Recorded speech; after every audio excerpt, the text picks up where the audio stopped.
জোট যদি হয় আমরা রেডি আছি। আমরা জোট হলেও জোটে যাব, একক করতে হলেও যাব, আন্ডারস্ট্যান্ডিংয়ের ভিত্তিতে হলেও আমরা যাব, ইসলামী দলগুলোর ঐক্য হতে পারে তাহলেও যাব। মানে আমরা নির্বাচনে বিশ্বাসী দল এবং দেশের জন্য, জাতির জন্য, দেশকে স্থিতিশীল রাখার জন্য যদি আওয়ামী ফ্যাসিবাদী দোসরদের হাত থেকে দেশকে রক্ষা করতে যদি কোনো জোট জামাত সহ হতে পারে, পরিবেশ পেলে আমরা সিদ্ধান্ত নিতে পারবো।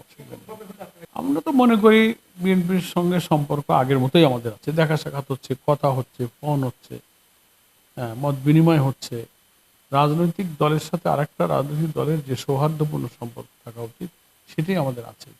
অনেক সময় বলে স্লিপ অফ দি টাং, অনেক কথা অনেক বলে ফেলে, অথবা একটু কথা বের করার জন্য কেউ একটা কথা বলে ফেলে, দেখি ব্যক্তি বা জামাত কি বলে। এটাকে আমরা এইসব বিতর্ক, বক্তব্য, কথাবার্তায় মানুষ দলগুলোর মধ্যে দূরত্ব বাড়ুক, আমরা এগুলো চাই না, পছন্দ করি না।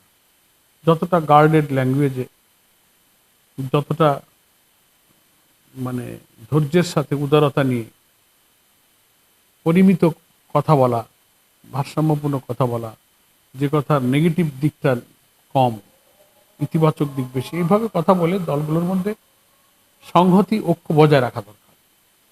এবং ফ্যাসিবাদের বিরুদ্ধে যে ঐক্য আন্দোলন করেছে সেই ঐক্য ভেঙে গেলে বিরোধীরা সুযোগ দিতে পারে, সেটা রাজনৈতিক দলের নেতৃবৃন্দকে এটা বিবেচনা রাখতে হবে।